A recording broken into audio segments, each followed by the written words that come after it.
Salam, everybody. I'm going to talk about my reflections on the concept of Afghan culture and culture in generally, speaking as an anthropologist. I'm a sociocultural anthropologist. I was trained in the 1960s at Cambridge and then at SARS in the University of London. And I taught at SARS from 1967 to 2004 when I retired. I'd been interested in Afghanistan for over half a century, but my visits to the country were only in the late 1960s and early 1970s. Let me say a little about my experiences at that time. So between 1968 and 1972, Nancy Tapper, now Nancy Lindisfarne, and I lived in Afghanistan for something over a year.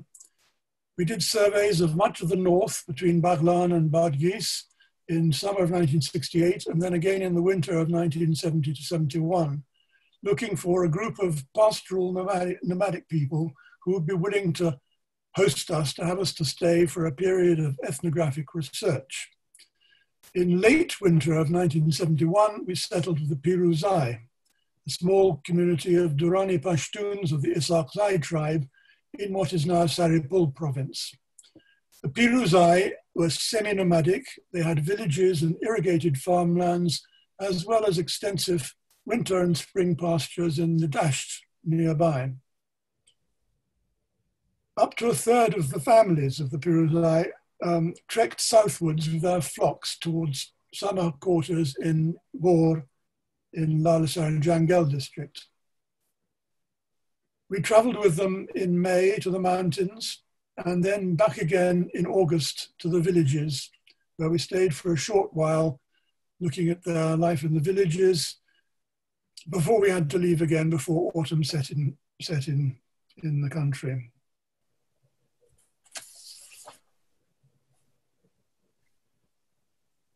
And I'm showing you a series of slides. There's quite a few slides, all picture slides in this talk were taken at that time, that is nearly 50 years ago, and by either myself or Nancy, mostly Nancy, the best ones are Nancy's. And I'm showing some pictures of the migration route up to the mountains, first of all, then in the summer camp in Dangak, then a couple of pictures of women making felt. And we came back again then in July, August, by a slightly different route from the one which we'd gone up to the mountains, about a trek of 250, 300 kilometers there and the same distance more or less coming back. So we left in the early autumn of 1971. I had to go back and teach. I only had less than a year off. But we came back again in 1972 in the summer to find that a hard winter, a really bad winter, had catastrophically reduced the flocks in many parts of the country.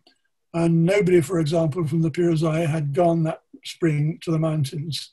However, the crops were very good. The rains had been fine in the spring, so they were beginning to make up lost ground. And I don't know exactly what happened the following year, but I wouldn't be surprised if they'd gone back to the mountains again in the years after that. We spent another couple of months that summer, 1972, in the villages near Saripul,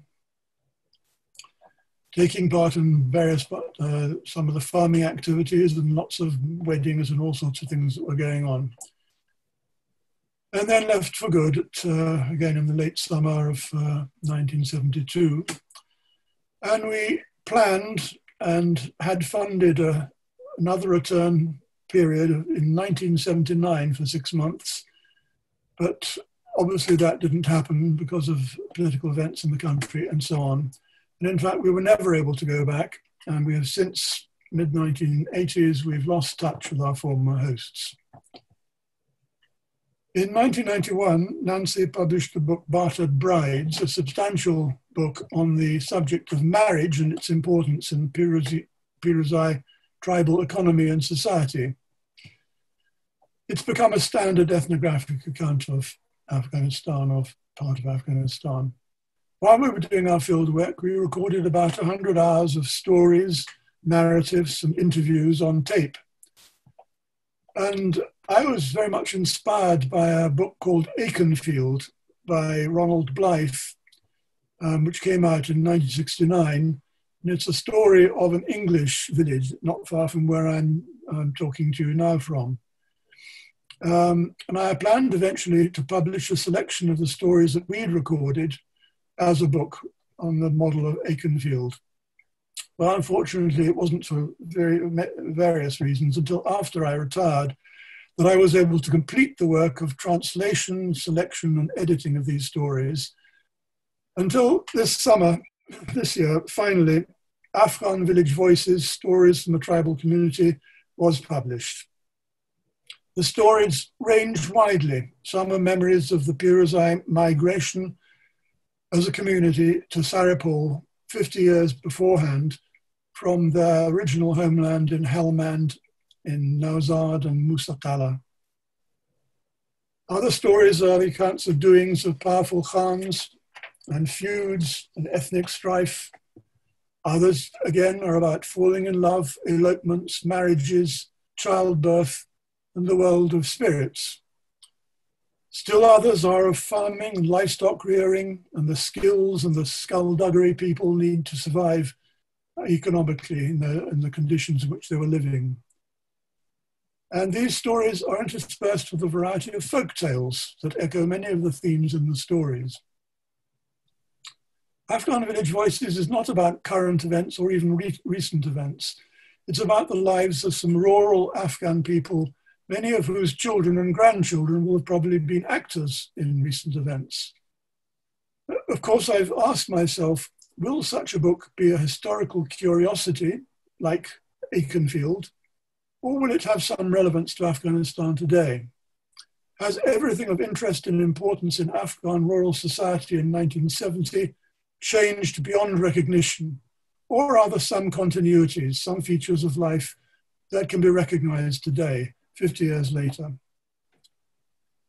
As I listened again and again to the narratives on the tapes, I was reading reports of recent field research in rural areas, for example, by researchers working for the Afghanistan Research and Evaluation Unit and the Afghanistan Analysts Network. I was struck by the continuities, by how little rural life has actually changed, or perhaps how much has returned after decades of violent disturbance to patterns similar to those of the past. I believe that the stories in Afghan Village Voices do continue to have interest and relevance for the future of Afghanistan, where the large majority of the population are still farmers or stock keepers. Now, it's undeniable, of course, that after nearly half a century of revolution, invasion, war, destruction, drought, famine, exile, death, and suffering, not to mention transformations in the wider world, not least in technology, so it's undeniable, after all this, life in Afghanistan today has changed radically. Many argue that the changes have been irreversible and that reconstruction, for example, should not attempt to restore an old Afghanistan that is gone forever. But there's also a general assumption that certain basic elements, patterns of life, important and deep-rooted, have survived and indeed have re-emerged in recent years. And there's a tendency to label these with the term Afghan culture. As the late Nancy Dupree wrote, recalling earlier upheavals that have shaken Afghanistan in the course of its long history, although conflict often inflicts irredeemable physical damage, the massive displacements accompanying such destruction can also strengthen a people's determination to preserve cultural traditions that affirm their national identity in the midst of disruption. Now, I'm sometimes labeled an expert on Afghan culture, for example, by somebody giving my name as a reference when applying for a research grant. I don't know whether to be flattered because I don't know what it means. What is Afghan culture? Well, I'm not going to answer that question. I couldn't. For a start, who am I to say what Afghan culture is? Rather, I hope to draw attention to some of the ways in which the question is complex, difficult, and ambiguous, and how it might be addressed. Consider the following very different uses of the term culture in documents from or about Afghanistan, mostly produced during the last 2 decades. First, the state shall devise effective programs for the promotion of science, culture, literature, and the arts. Culture, media, and sport round out the sector strategy by developing the full citizen. Preserving and enhancing Afghanistan's culture is vital to the cohesion of society, for social and economic recovery, and for creating strong community-based institutions that allow communities to work together. And then the well-known, a nation stays alive when its culture stays alive. Then the second set of meanings. We are taking steps to develop the culture and preserve the customs, traditions, and national characteristics of various ethnic groups. And then a quote from the Taliban, who state that the real aim of the foreign invaders is the control of Afghanistan and the annihilation of the local culture. And another one from the Taliban, we are not opposed to education. We support schools that are in accordance with Afghan culture and Sharia law. Boys and girls should not study together. And then a third set of meanings. Gender relations have often to be viewed in the context of traditional Afghan culture. Afghan culture is rooted in a code of honor symbolized by the behavior of women. While this may be manifest in great respect for women and recognition of their rights and status in Islam, it can also lead to deep repression. And rural Afghan women identified culture as the #1 constraint on their lives. Women often spoke of chafing under cultural constraints in the control imposed by husbands or village leaders. And fourthly, there's first of all, a set of phrases taken out of context from a single US aid document. Cultural, traditional practices that hinder social progress. Promote Afghan culture, that is literature, poetry, history, music. A dependency culture on donor funding. Underdeveloped advertising culture. This occurred several times in the document. Advertising culture. That means the culture of actually using advertisements. Then there's the much used culture of impunity, a term which is mentioned 9 times in one document as a major obstacle to the extension of the rule of law. And a quote from Karzai, "This culture of impunity has to stop. I can live with undue influence because that's part of the arrangement we have, but we cannot tolerate and protect criminals or the whole arrangement will lose its moral existence." And then finally, ministries. I think at various points there's been a Ministry of Culture, Tourism and Youth, a Ministry of Information and Culture, a Ministry of Culture and Youth Affairs.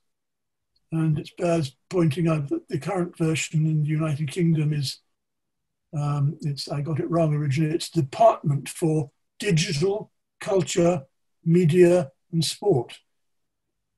And a very wide range of other phenomena have been paired with culture, both in Afghanistan and indeed in this country. So we see a wide range of meanings and associations given to culture. And I think in many instances, the same analysis could be applied to the term farhang. I think we can boil the meanings down to 3 and see the ways that they're evaluated in the literature on contemporary Afghanistan. We have the notion of high culture, heritage, museum culture, arts, literature, and philosophy. Secondly, there's the notion of traditional culture, local values, beliefs, and practices. And thirdly is the notion of institutional culture, the embedded ways in which institutions operate, whether it's ministries or government generally or whatever. Well, let's look a little closer at these 3 kinds of culture. First of all, high culture, civilization. This is the term in English developed in the 19th century by Matthew Arnold and in the present century by Raymond Williams, a sociologist, 50 or 60 years ago. It includes the notion of civilization, artistic and intellectual heritage, represented by art forms, literature, philosophy, archaeology, monuments, museums. I'll show a few slides of monuments in particular, which form part of the recognized Afghan cultural tradition in the sense of high culture. Famous among them, for example, are the statues of the pre-Islamic Buddha statues in Bamiyan. Few anthropologists specialize in the study of this high culture, we can call it that, which is the concern of other kinds of academics and practitioners. Culture in this sense is typically viewed positively as a national resource to be celebrated, respected, preserved and promoted.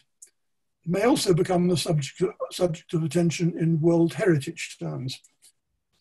And if we move on to Balkh, for example, in some countries, elements of a promoted high culture may be associated primarily with either a historical period or with an educated urban elite or a specific dominant ethno-linguistic group.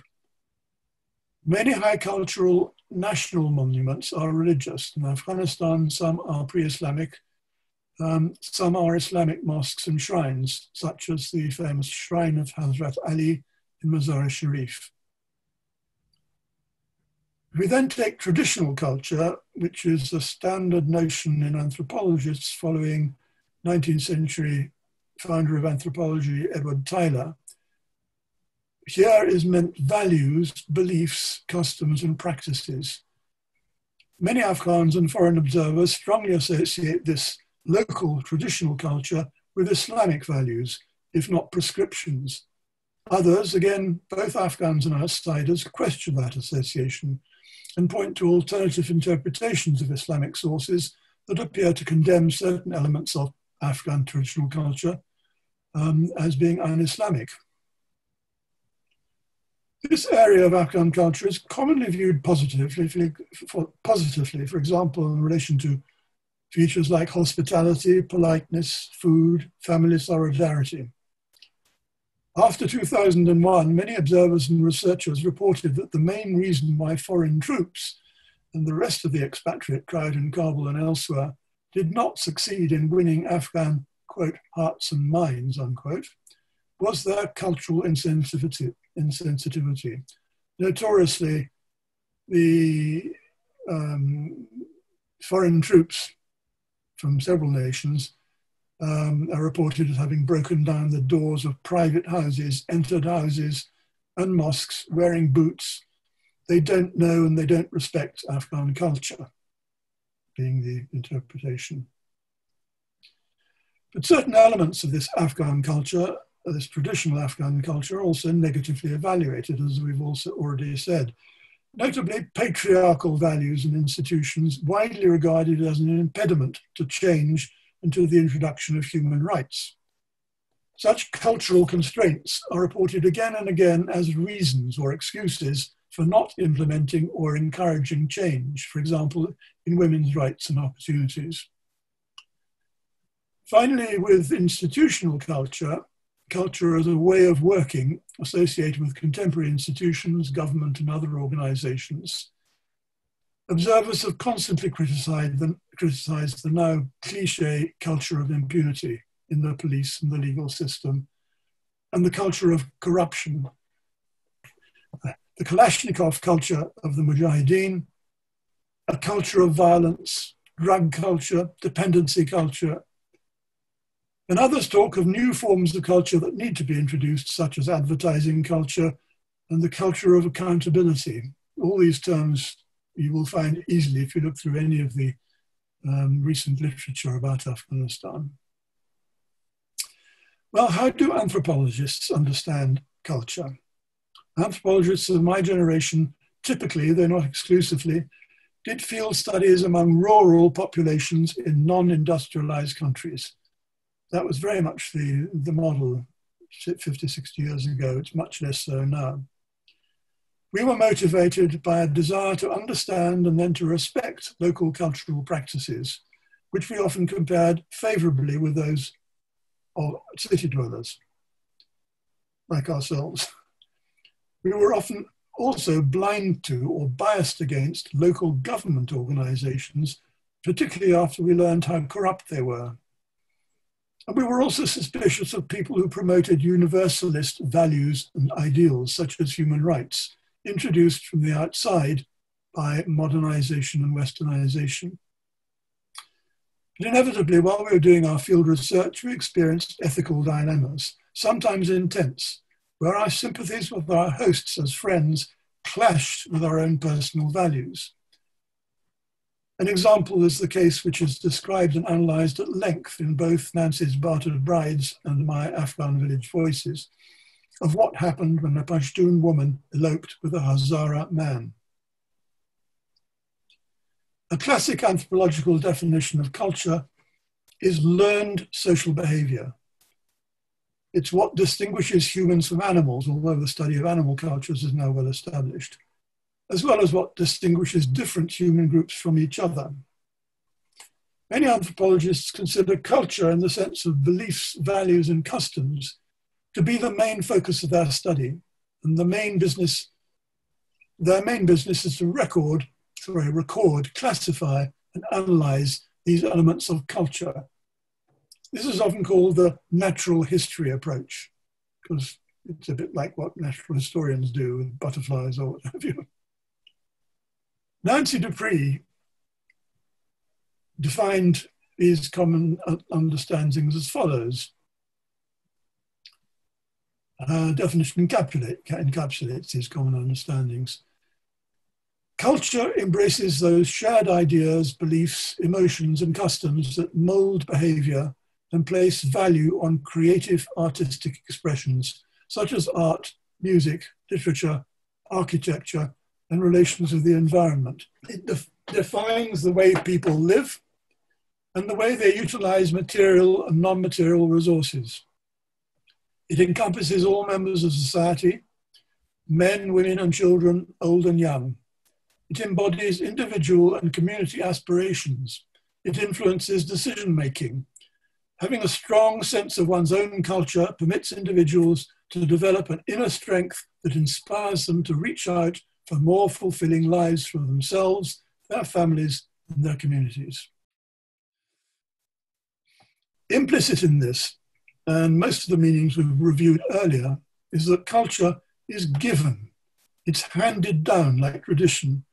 Hence it's shared and agreed, clear-cut and consistent, and fixed, hard if not impossible to change.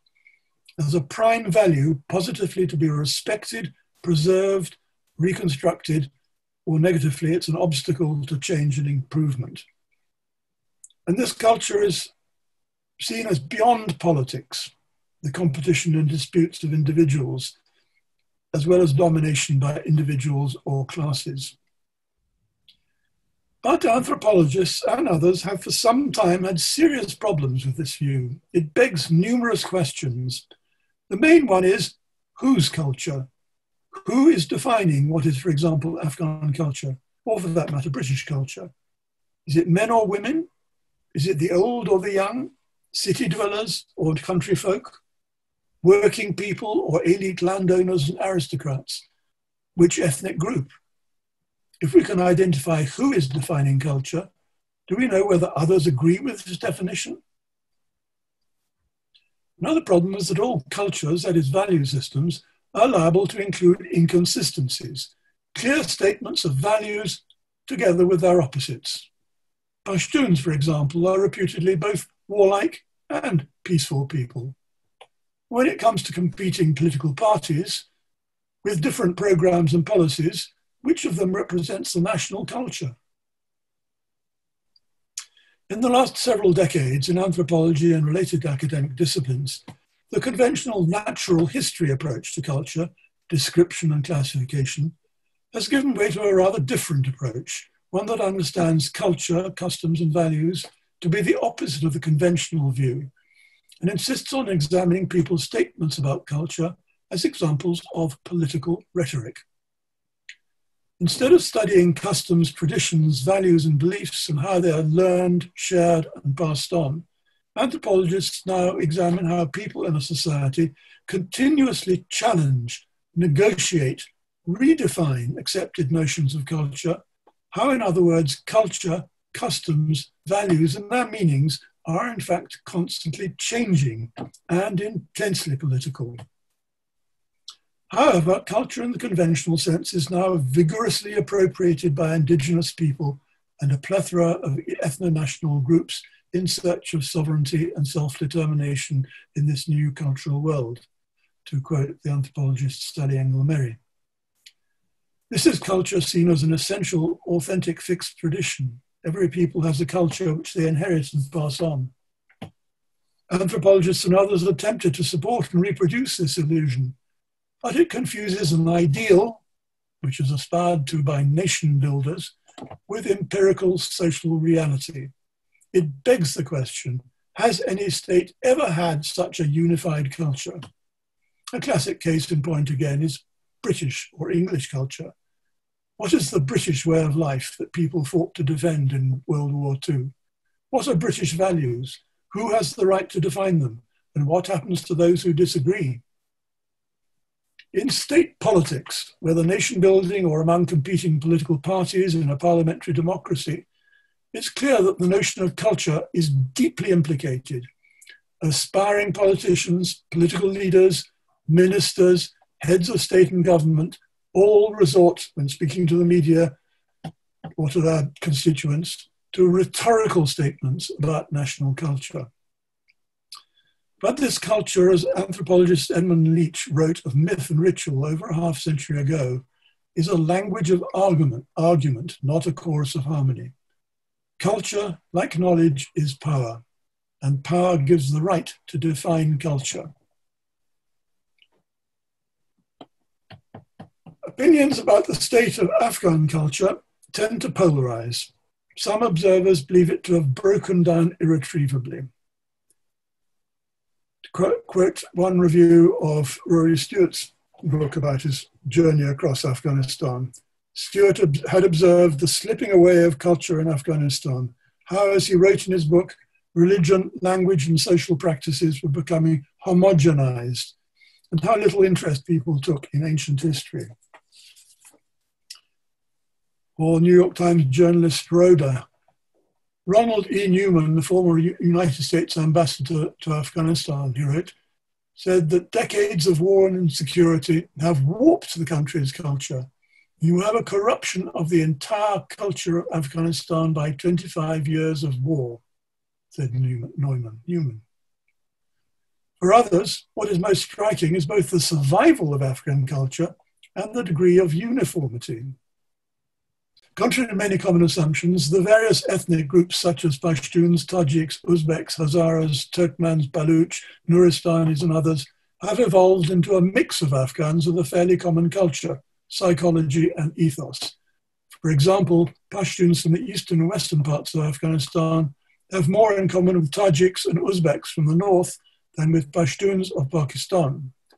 A more accurate conclusion may be that although they are ethnically diverse, the Afghans have mingled into one distinct identity historically, politically, and socially. It is this distinction that prevented Afghanistan from disintegrating, as has been the case in ethnically divided countries such as the former Yugoslavia. That's from the Afghan National Human Development Report, 2004. Nancy Dupree again, although a number of ethnic groups straddle the nation's boundaries and similarities with adjacent populations can be noted, Afghans are noticeably distinct from their neighbours and take pride in their uniqueness. It was their determination to remain true to the essence of their cultural ethos that enabled the Afghans to endure years of economic and social hardships with forbearance and courage. The nation was utterly traumatized, but the culture survived. Nancy Dupree also believes in strength in diversity. The principle that there is strength in diversity aptly characterizes this nation comprised of peoples with so many different backgrounds. Variations in cultural expression exist not only between its disparate groups, but with groups of common origin as well, depending on the geography of their settlement areas. Differences also distinguish rural and urban populations, within which members of various social classes cherish their own customs and value systems. Yet there is also an overriding belief in a wide range of common cultural values that function as cohesive bonds to keep the nation united around its own recognizable identity. And I would imagine this view of Nancy Dupree's is widely shared. In conclusion, I shall illustrate the politics of culture at the local level with a further brief selection of slides from the North in 1971 to 2. First of all, bouzkashi, which is political at 2 levels. First, manifestly between competing horse owners, the local chiefs or rich men. See, for example, Whitney Azoy's book on bouzkashi, or indeed national leaders, as he also points out. Secondly, but there is also a debate over whether, being associated primarily with the North, bouzkashi counts as a national sport, a jewel in the national cultural crown. And there's wrestling, very much a local level, but also a national sport, which is, of course, inherently competitive, as are so many other popular sports at the local level, such as dog fighting, partridge fighting, and kite flying. Kite flying, as an example, was banned for a while in Pakistan for various reasons, while the Kite Runner film has been banned in Afghanistan, although for other reasons than kite flying, I think. Then tea house music. Music is inherently non-political, isn't it? Well, on the day this picture was taken in 1968 in a crowded tea house in Sangcharak, when the singer started a certain ballad, half the audience in the tea house walked out. He was telling the story of an epic clash between 2 powerful local khans, as we heard afterwards. Wedding customs are at the heart of many cultures, but they too are intensely political, as shown in both Bartered Brides and Afghan Village Voices. As we attended scores of Piruzai marriages and weddings, we investigated their background and the circumstances in which they'd taken place, and the meanings of every item of the celebrations. Note that just as the northern bouzkashi has become part of national culture, so has the Atan dance, once a distinctively Pashtun custom. At the weddings, participants had a good time, and they're having fun, whether it's the men or the women, but they were highly sensitive to every item as an indicator of the relative power in the village of the main protagonists and sponsors of the weddings. Who attended, who didn't. The size and quality of the trousseau, which was brought out into the public display before it was taken off along with the bride to the groom's home. The dancing of the competitions, the amount and the quality of food provided, all these things were spoken of in highly political terms for a long time afterwards, particularly in the large weddings. So I can't answer the question, what is Afghan culture, any more than I could say what is British or English culture. Or Welsh, I was born in Wales. But I hope I've managed to convey how culture, far from being politically neutral, is likely to be intensely contested. Current anthropological approaches see culture as a dynamic process, a changing, flexible collection of values and practices, and of changing and negotiated meanings given to individual items of culture. For example, to the burqa or the chadri, now regarded by many as irretrievably part of Afghan culture. Just as any suggestions as to the nature of British or English culture meet skeptical reactions, so too, if someone insists that there is or should be one Afghan culture that is fixed, unchanging, bounded, then I suggest that Afghans and outsiders can profitably ask some basic questions, starting with who is making such a statement and whose interests does it serve? Thank you very much.